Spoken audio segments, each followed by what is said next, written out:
A partir de este momento, empezamos a transitar los caminos del INTA. Una vuelta por el INTA, por las radios de SRT Media.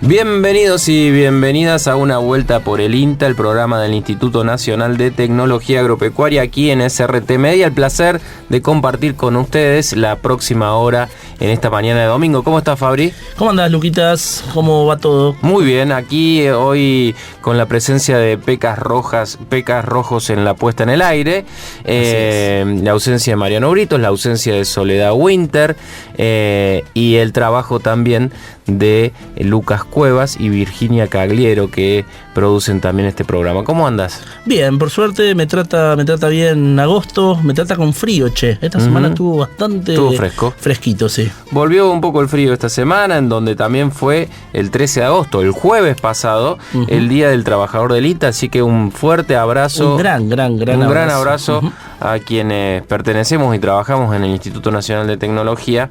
Esta fecha fue establecida ya hace varios años a partir del convenio colectivo de trabajo que se aprobó allí por, creo que 2005.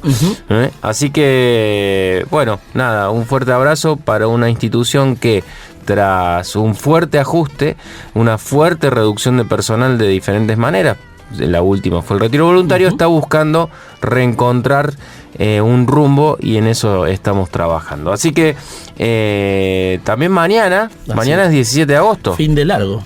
Así es. Mañana 17 de agosto, paso a la inmortalidad de San Martín. Así que, bueno, hay mucha gente que no trabaja y otra que seguramente lo hará. Así que, bueno, un fin de semana, como decías, largo. Les decía, hoy tenemos un programa con la ausencia de Soledad, con la ausencia de Mariano, pero está Pecas Rojo en la puesta en el aire, y tenemos un programa súper cargado, Fabio. Así es, en el campo, a la hora de tomar decisiones, necesitamos decisiones cada vez más precisas, y para esto el clima cambia, los suelos tienen distintas condiciones y un mismo cultivo puede rendir de manera muy diferente dentro de un mismo lote. ¿Cómo anticipar esto? Tenemos una nota de nuestro compañero Jorge Alegre sobre lo que es el Super Niño. A la vez, hay en este mismo contexto, hay vamos a hacer una entrevista sobre un proyecto que se llama GenBimo, un proyecto que reúne al INTA, la CONAE, la Universidad Nacional de Córdoba y un instituto alemán, que van a combinar información de distintas fuentes, o sea, imágenes satelitales, drones, sensores, datos de cultivos y herramientas de inteligencia artificial, en donde la idea es que toda esa información pueda integrarse para construir una especie de sombra digital del cultivo. Sí. Un modelo capaz de representar lo que está ocurriendo en el lote y con el tiempo ayuda a anticipar cuánto podrá rendir un cultivo como el trigo, el maní o la alfalfa. Este proyecto incorpora computación de alto rendimiento y nuevas tecnologías que permiten procesar enormes cantidades de datos en mucho menos tiempo, y el objetivo no es solamente desarrollar una herramienta tecnológica, sino justamente generar información que pueda ser útil para productores, investigadores y empresas. Para la toma de decisión. Se está dando los primeros pasos con este proyecto. Vamos a conversar para conocer qué problema buscan resolver, cómo van a construir esta herramienta y cuáles son los desafíos de integrar estas tecnologías tan diferentes, ¿no? Donde se mezclan tantos campos diferentes. De todo esto vamos a hablar con una persona que queremos mucho y que consultamos asiduamente en este programa. Se trata de Diego Pons, coordinador, uno de los coordinadores del proyecto, que impulsa este proyecto, y alguien que, como digo, siempre que le preguntamos algo, está corriendo alguna inteligencia artificial, está armando una app. Entonces siempre es súper interesante. Es mi referencia a nivel tecnológico. Sí, yo tengo que, es lo último de lo último, es consultarle a Diego, que te lo va a explicar de una manera simple aparte. Bien, y tenemos algo más de trigo. Sí, el trigo atraviesa una etapa clave en la planificación en cuanto a la campaña, y para lograr buenos rendimientos no alcanza solamente con elegir una buena variedad. El resultado final depende de una combinación de factores que comienzan en la cosecha. La disponibilidad de nutrientes, las condiciones de suelo, especialmente el agua disponible para el cultivo. Bien, para conocer un poco todos estos factores, traemos una columna con Dionisio Gómez, responsable de la red de ensayos de trigo del INTA Marco Juárez, que con él, vamos a hablar de todo esto, de la importancia hídrica y también cómo la disponibilidad de agua puede también condicionar el potencial productivo del trigo. Así que, tenemos un programa variado, con mucha tecnología adentro, y la gente se puede comunicar al 3572-528693 o al Facebook. Nos pueden encontrar como Una Vuelta por el INTA. Se pueden anotar para los sorteos, para el vino, la miel, ya próximamente va a volver. Vamos a tener para sortear, pero mientras tanto lo pueden hacer. Nos pueden contar qué están haciendo en esta mañana de domingo, este domingo 16 de agosto, en donde Una Vuelta por el INTA arranca de esta manera. Una Vuelta por el INTA, ciencia y tecnología en el aire. Por el dúplex radial y universitario de SRT Media. Continuamos en Una Vuelta por el INTA. En la apertura contábamos que íbamos a hablar de clima. Para esto, nuestro ex compañero Jorge Alegre estuvo entrevistando a una especialista en clima, que es Natalia Gattinoni, del Instituto de Clima y Agua de INTA Castelar, que nos va a contar un poco. Estamos ante un año niño y nos va a contar un poco cómo afecta la planificación de la campaña. La escuchamos.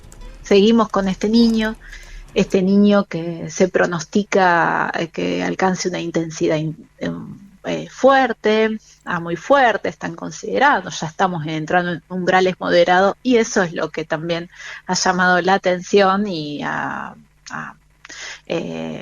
sido forma de estar interactuando mucho, ¿no? Entonces, ¿y esto se puede lograr intensificar a partir de qué mes?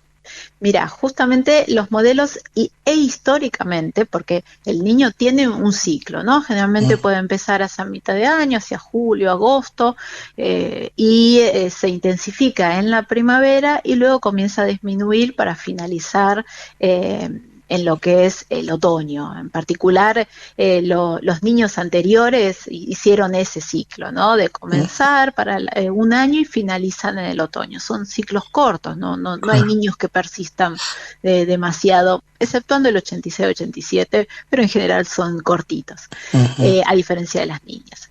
Y históricamente, entonces, su intensidad es más importante hacia la primavera. Lo que están marcando los modelos efectivamente es eso.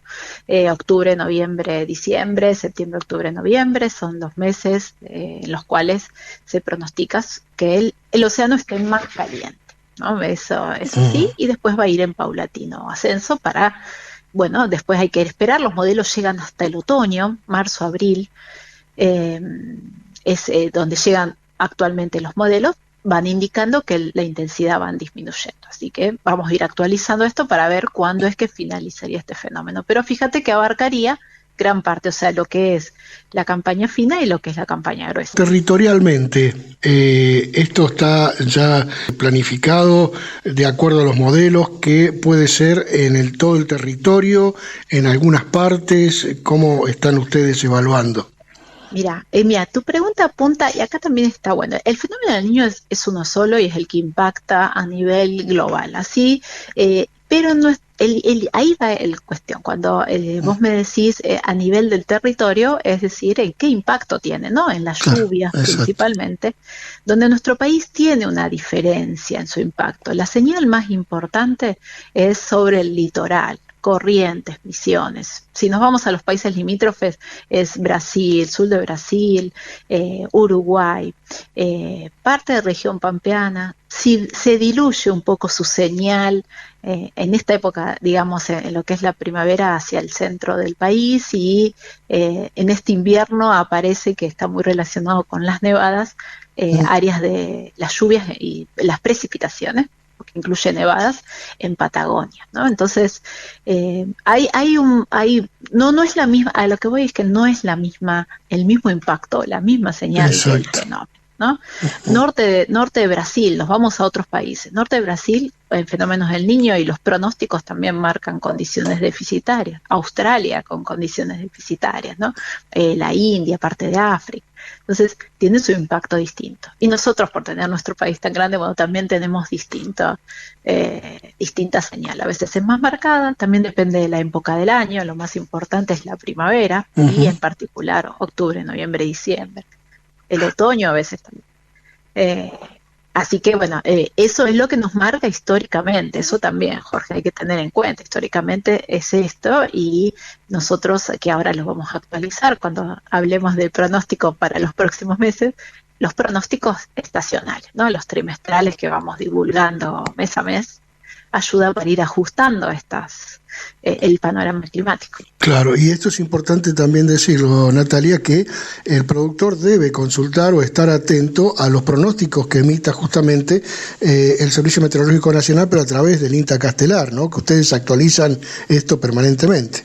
Exactamente. Nosotros, por ejemplo, y acá son estrategias de qué información climática usa el productor para tomar decisiones, ¿no? Entonces, es un contexto en el cual se pueden favorecer las lluvias, sí, exactamente, para la primavera en particular, con este fenómeno del Niño. Si hablamos de Córdoba, lo mismo. Si bien no es lo mismo hablar del impacto del Niño en Córdoba que en Corrientes, ¿no? Pero puede ser más tardía la señal, están las chances, pero como vos bien decís, que el productor, así como ha pasado en los años anteriores, ir consultando los pronósticos de corto plazo, por ejemplo, para estas próximas semanas, en la cual no se prevén, tenemos algunas lluvias, pero por lo pronto no hay eventos significativos para la provincia, sí para áreas de Patagonia, de región pampeana, del litoral.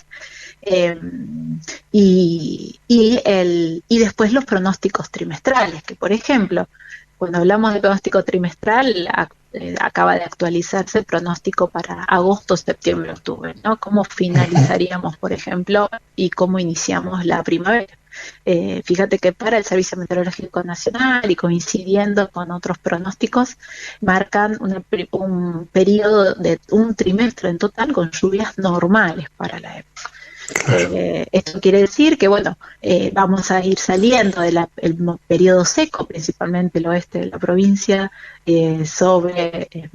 vamos a ir saliendo con condiciones climáticas para ir entrando al periodo de lluvias, ¿no? Después, esto no quita tampoco que no tengamos periodos con algún evento en particular de lluvias significativas, pero ahí cuenta mucho el pronóstico que vayamos siguiendo, y nosotros desde INTA proporcionamos esta información, ¿no? Proporcionamos esta información, terminaba la nota Natalia Gattinoni del Instituto de Clima y Agua de INTA Castelar, en esta nota realizada por nuestro ex compañero y queridísimo Jorge Alegre. Así es, bueno, sí, el tema del clima viene siendo una cuestión de atención en el mundo del agro, dado que, afecta muchas de las variables a la hora de tomar decisiones. La semana que viene seguramente vamos a tener algo de chicharrita, sí, que parece que viene siendo, los indicadores muestran una presencia mayor en algunas zonas de Argentina. Tengo algunos mensajes de oyentes, Fabri, mensajes que nos escriben al 3572528693. Buen día, chicos, acá escuchándolos como todos los domingos, voy por el sorteo de la miel, nos dice Ada. Buen día, buen comienzo domingo, soy Oriana de Río Tercero, ya escuchándoles mientras tomo unos mates, gracias totales. Bueno, buen día, me anoté por los sorteos, siempre espero el domingo para escucharlos, nos dice Gustavo. Hola INTA, muy buena la nota sobre insumos del programa pasado, acá entre mates, nos dice Juana. Muchas gracias a todas las personas que se comunican al 3572528693 para contarnos un poco lo que están haciendo y compartir con nosotros, también lo pueden hacer a través de nuestro Facebook. Allí nos encuentran como Una Vuelta por el INTA. ¿Tenemos algo de agenda? Así es. Para este miércoles 29 en San Francisco está la jornada de control de malezas en barbechos y compatibilidad de mezclas, organizada por el INTA, la agencia de INTA en San Francisco. El jueves 20... Sí. Tenemos en Monte de los Gauchos manejo y cuidado de frutales. Es organizada esta actividad por el INTA Adelia María. Y el viernes, en el establecimiento El Mate, jornada campo sobre agricultura regenerativa, también organizada desde la agencia de Adelia María. Bien, pasamos a algunas destacadas de esta semana. Primera papa editada genéticamente desarrollada en Argentina. Oli INTA, la primera papa editada genéticamente en el país, Fabri. El INTA registró en junio a Oli INTA, la primera variedad de papa obtenida mediante edición génica. El desarrollo fue realizado por investigadores del Laboratorio de Agrobiotecnología del INTA Balcarce. La variedad fue modificada para reducir el pardeamiento que aparece cuando la papa se corta o recibe golpes. Y también para presentar mayor tolerancia al daño mecánico. La tecnología apunta a reducir pérdidas y mejorar la calidad destinada a la industria y potencialmente a la exportación.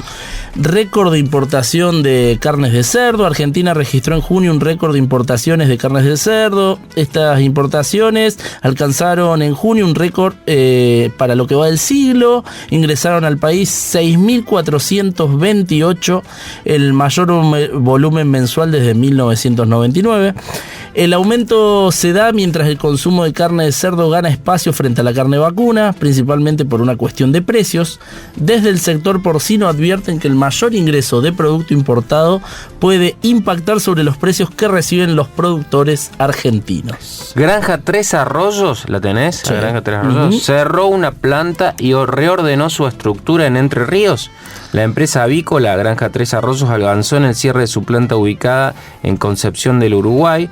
La decisión implicó la reubicación y el despido de unos 255 trabajadores dentro de la estructura de la compañía. El cierre forma parte de una reorganización de las operaciones productivas de la empresa y la situación, generó mucha preocupación entre trabajadores y llegó al Congreso Nacional, donde se presentó un proyecto referido al cierre de esta planta.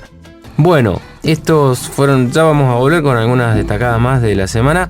Les propongo que escuchemos un poco de música y cuando volvamos de la pausa de la música vamos a entrar en el tema central del día de hoy. Gira una vuelta por el INTA. Conversaciones entre el campo y la ciudad. Ciencia y tecnología desde los territorios. Por el dúplex radial y universitario de SRT Media. Continuamos en una vuelta por el INTA y decíamos que hoy íbamos a conocer un proyecto que busca unir agricultura, tecnología, inteligencia artificial para responder a alguno de los grandes desafíos que tiene el campo en esta época, que es producir con mayor información y capacidad de anticipación frente a un clima que cada vez es más variable.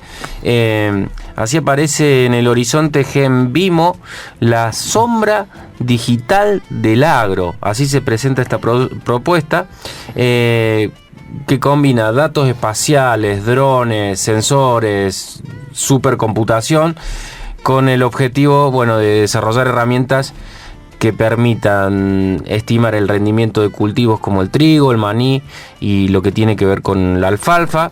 Para conocer un poco cómo se pone en marcha este proyecto, cuáles son sus primeros desafíos y qué esperan lograr durante esta primera etapa, estamos en comunicación con Diego Pons, biólogo e investigador del INTA en Manfredi. Diego, gracias por atendernos. ¿Cómo estás? ¿Cómo podemos empezar a contar esta iniciativa y qué problemas buscan resolver con ella? Gracias por la llamada, por la invitación. El proyecto, como bien lo describías, busca abordar el desafío de generar plataformas propias, ¿no? Uh-huh. Con las herramientas que cuenta el INTA, pero en alianza con otras instituciones como como es la CONAE, el Instituto Gulich, y también con el Centro de Cómputos de la universidad, el CCCAT, ¿no?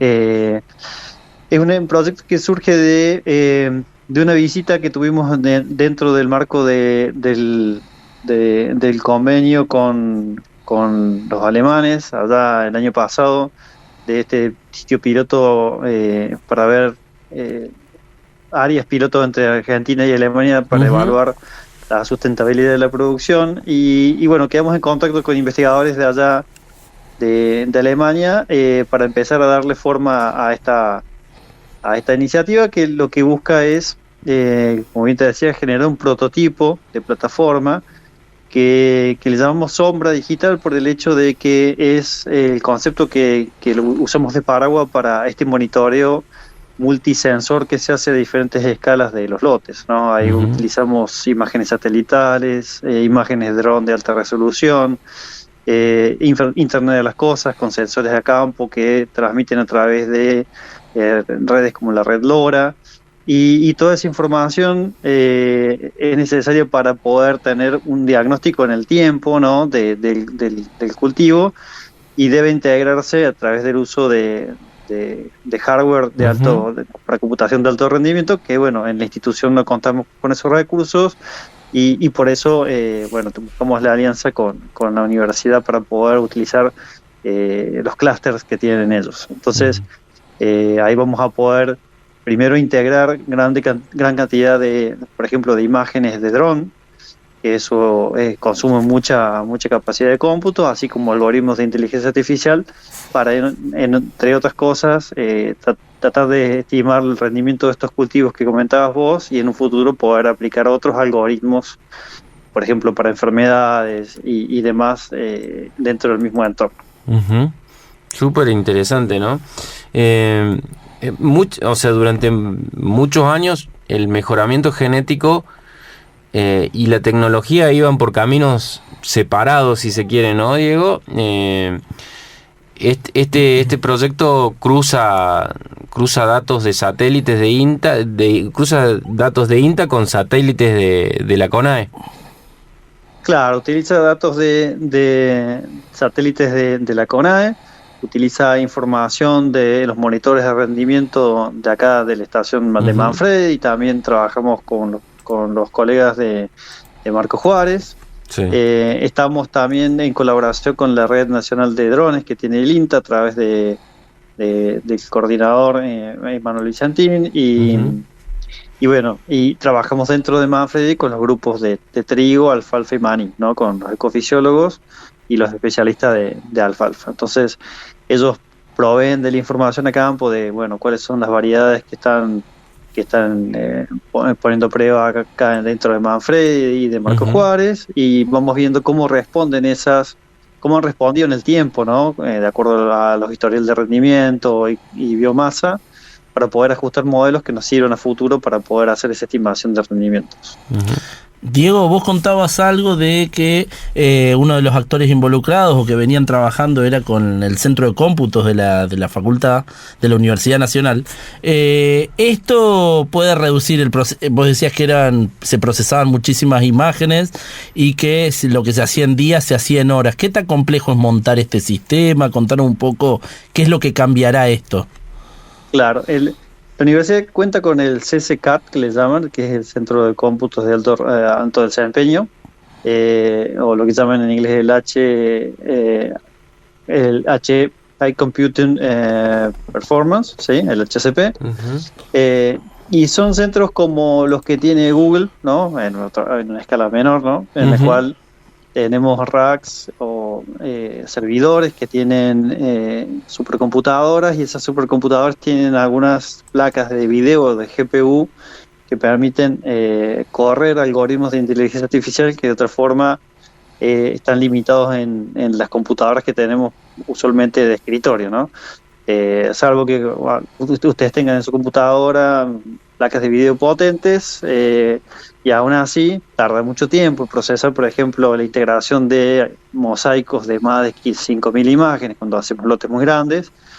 Y en este caso la instalación de CCCAT permite correr un software abierto, que es el OpenDroneMap dentro del entorno de CCCAT, para poder hacer esa integración de muchas imágenes, ¿no?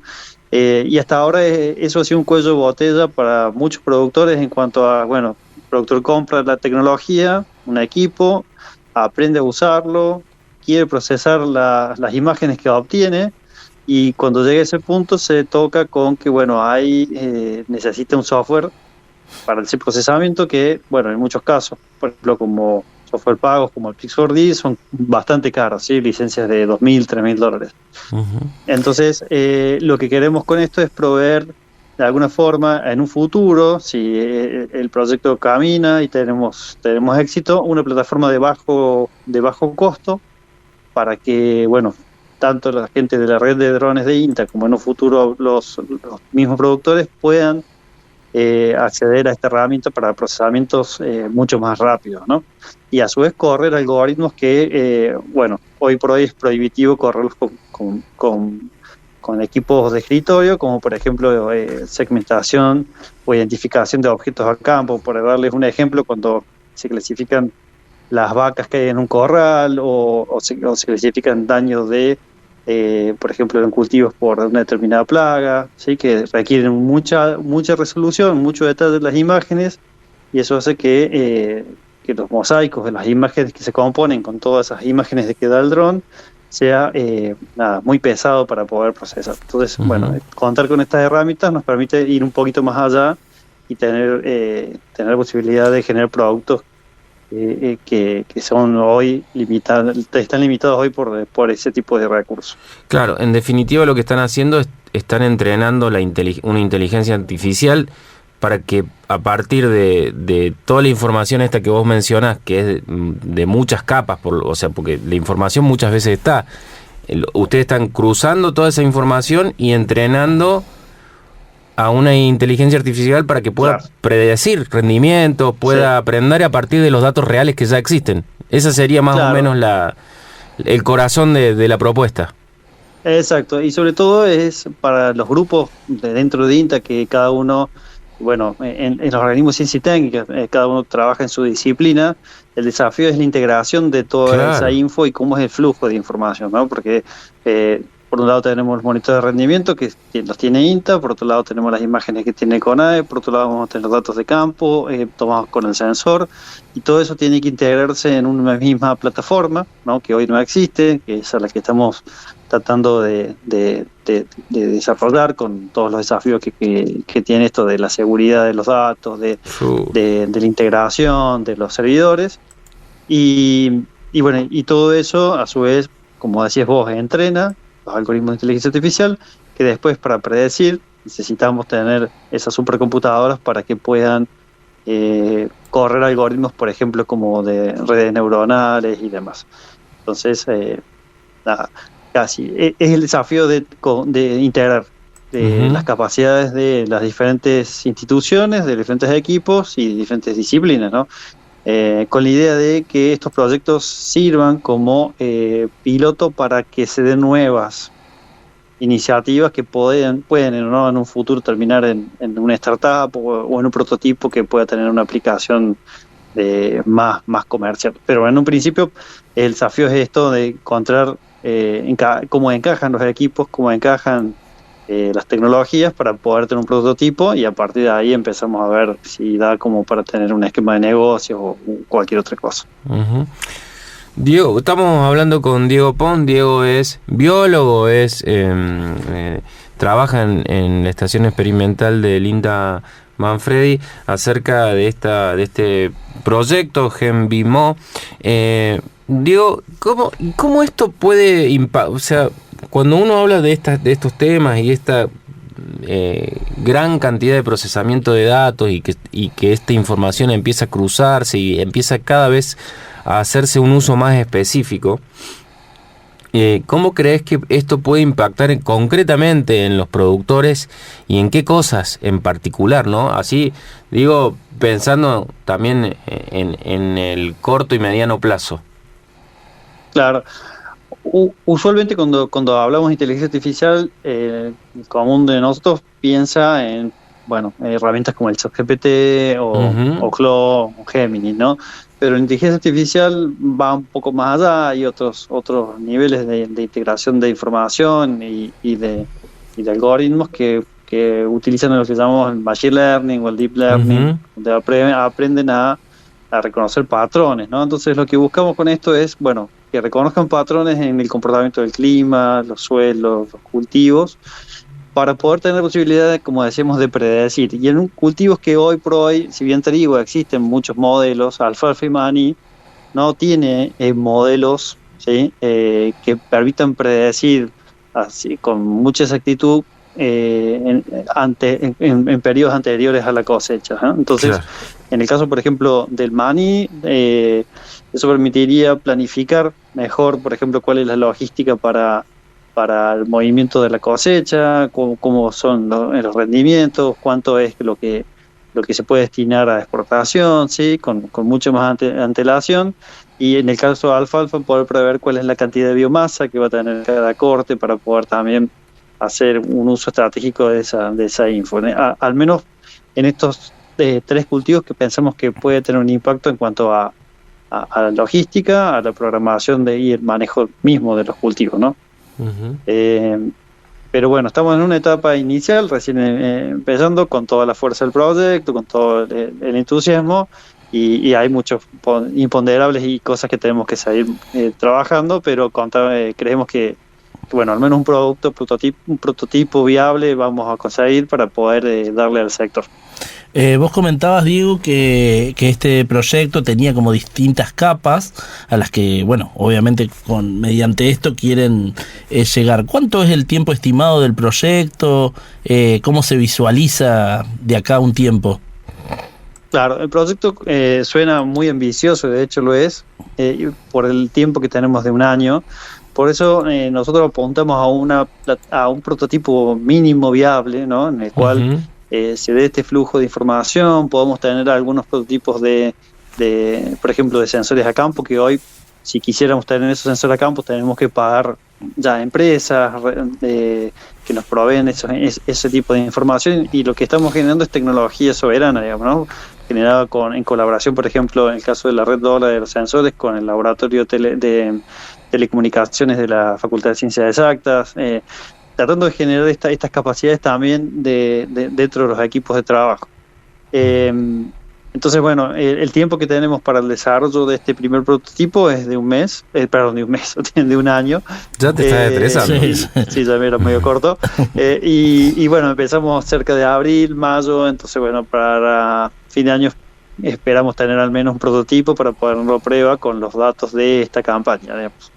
Ya empezamos a trabajar, tenemos unos primeros modelos corriendo con trigo, que es la campaña que se está dando ahora. Por suerte hay lotes sembrados con trigo dentro de Manfredi, que lo estamos siguiendo, y bueno, después vamos a tener lo que es después en la primavera, alfalfa y maní, para tener este seguimiento también y poder hacer la validación de los modelos.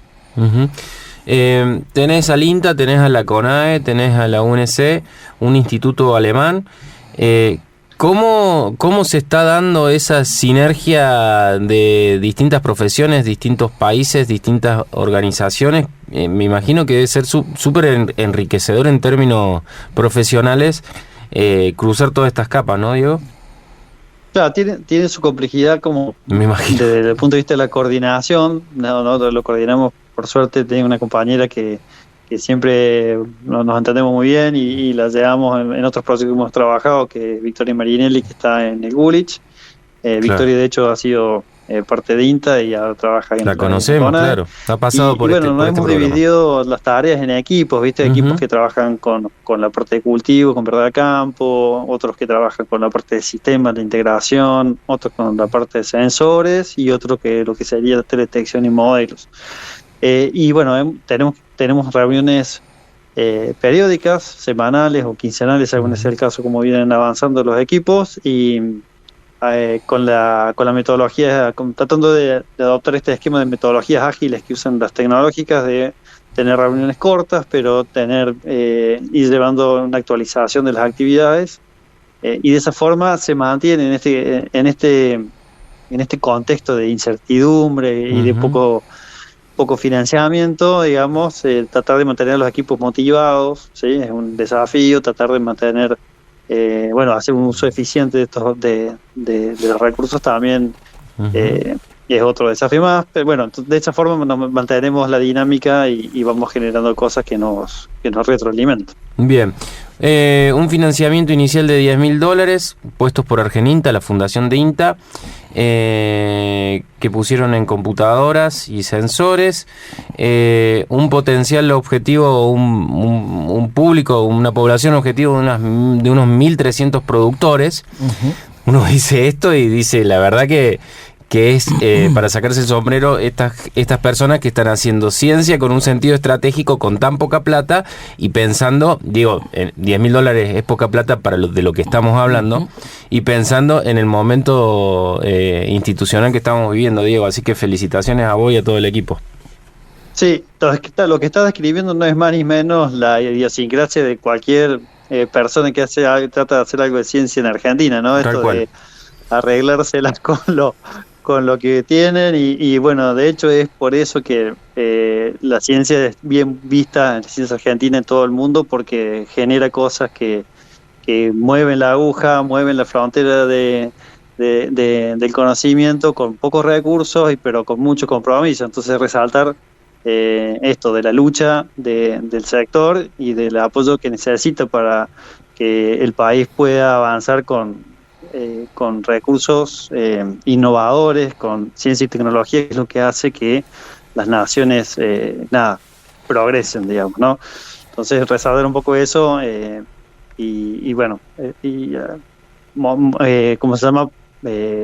A ponerlo en agenda para cuando tengan que hacer alguna otra nota y hablar de la problemática de la ciencia, que ya está más que vista que es necesario. Totalmente. Diego, muchísimas gracias. ¿Te quedó algo para contar el proyecto? La verdad que podemos hablar un montón, pero no sé si te quedó alguna cosita más en particular. Y si no... agradecerle a instituciones que han visto el potencial de la aplicación, de la plataforma. Por ejemplo, la gente a través de la agencia Cabrera, están facilitando información para que podamos trabajar y tratar de encontrarle la vuelta a esto de los rendimientos del maní. Hay expectativas en cuanto, qué podemos sacar de este proyecto y, a nosotros nos entusiasma y necesitamos de esos datos, ¿no? Porque sin esos datos que tiene la gente no es imposible ajustar ningún tipo de modelo. Así que, agradecerle a todos los que se prenden, digamos, en esta iniciativa, a la gente de Río Cuarto, también me faltaba, de la agencia de Río Cuarto, así que nada más que eso. Muchísimas gracias, Diego. Gracias por tu tiempo. Bueno, gracias por la oportunidad. Abrazo. Así escuchábamos a Diego Pons, investigador, biólogo del Instituto de Tecnología Agropecuaria, Instituto Nacional, el INTA, y de un orgullo nuestro de la Estación Experimental de Manfredi. Así es. Vamos a escuchar un poco de música y ya volvemos con más de Una Vuelta por el INTA en este domingo. Búscanos en Facebook, Una Vuelta por el INTA. Visita nuestros canales de YouTube, INTA Manfredi, INTA Marco Juárez. Por el dúplex radial y universitario de SRT Media. Cuarto y último bloque de Una Vuelta por el INTA. En la apertura contábamos que íbamos a hablar de trigo. Vamos a conocer un poco cuáles son los principales factores que definen el rendimiento del cultivo. Y para eso vamos a conversar, nuestra compañera Virginia Cagliero de INTA Marco Juárez estuvo conversando con Dionisio Gómez, responsable de la red de ensayos de trigo de la experimental, que en esta primera instancia nos va a contar cuáles son los factores que determinan los rendimientos del cultivo de trigo. El rendimiento es definido por múltiples factores. Algunos se pueden manejar y otros no. Por ejemplo, las condiciones climáticas no las podemos manejar, pero sí manejarnos según el historial que tiene cada región. Y otros factores que sí podemos manejar, como por ejemplo la nutrición, la elección de la variedad, elección de la fecha de siembra, entre otros. Entonces, la combinación de esos dos factores, mientras mejor los ajustemos, según a la condición que tengamos en nuestro lote o en nuestra zona, mejor va a ser la expectativa de rendimiento. Entre los los factores que más se puede manejar es en cuanto a la nutrición del cultivo.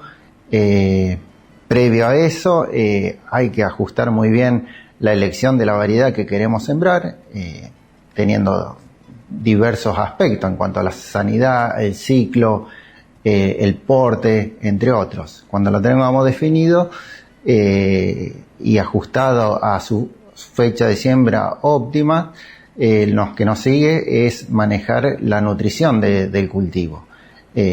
Como sabemos, hay que acompañar según la expectativa de rendimiento que tengamos, e incorporar el nitrógeno básicamente y el fósforo necesario para acompañar ese rendimiento que pretendemos obtener según las condiciones que tengamos en el lote.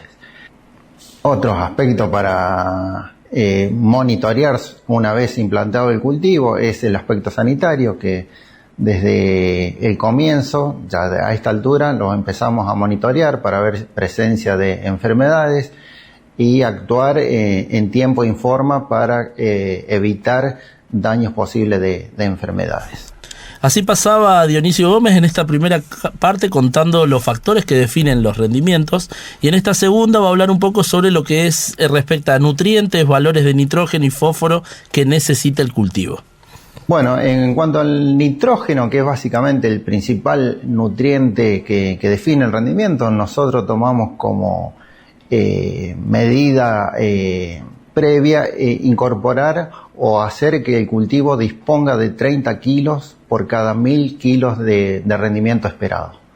Eso es una receta que lo venimos siguiendo para esta zona y nos resulta bastante bien.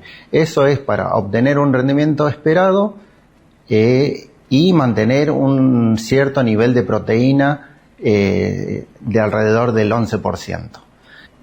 Por ahí si no podemos incorporar el nitrógeno necesario, por ahí el rendimiento se obtiene, pero se cae los niveles de proteína. Por eso es importante ajustar el nitrógeno, no solo para obtener el rendimiento, sino para mantener la calidad. Y el segundo nutriente que siempre se pone en el trigo es el fósforo, que eso se pone como arrancador, y eso le da una mayor vitalidad al trigo y hace que tolere mejor los estrés y tenga un buen desempeño.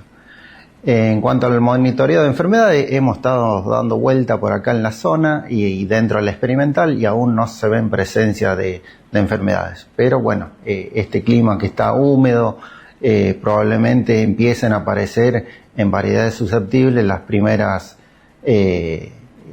presencia de enfermedades, sobre todo las rollas, que son las que más habitualmente aparecen en trigo. Y después hay que tener en cuenta la susceptibilidad de las variedades. Hay algunas que están muy susceptibles, entonces hay que estar más encima para que la aplicación sea lo más rápida posible, aplicación de fungicidas, ¿no?, para detener el avance de enfermedades. Hay otras que tienen cierta resistencia, por más que veamos la presencia de la enfermedad, por ahí no es tan necesaria una aplicación en este estado de cultivo que recién está en macollaje. La idea es que el cultivo esté limpio, o sea, libre de enfermedades en el periodo crítico, que eso es mitad de septiembre, primera semana de octubre. En esa situación el cultivo tiene que estar limpio, porque ahí sí donde el cultivo necesita estar sano para expresar todo su potencial. Ahora en etapa temprana podemos estar viendo y postergando, a lo mejor dependiendo de la variedad, las aplicaciones de fungicidas. Así escuchábamos en esa segunda parte a Dionisio contando un poco sobre los nutrientes, y para finalizar nos va a contar un poco sobre la importancia que tiene la disponibilidad de agua y la reserva hídrica.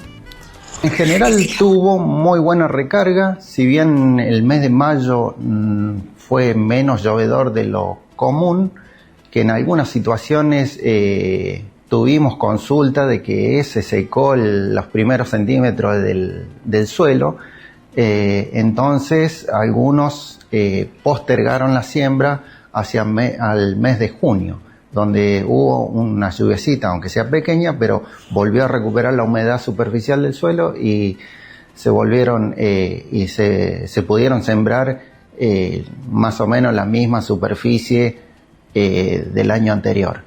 Pero en general el perfil están en buenas condiciones, el aspecto del cultivo en general están bastante bien.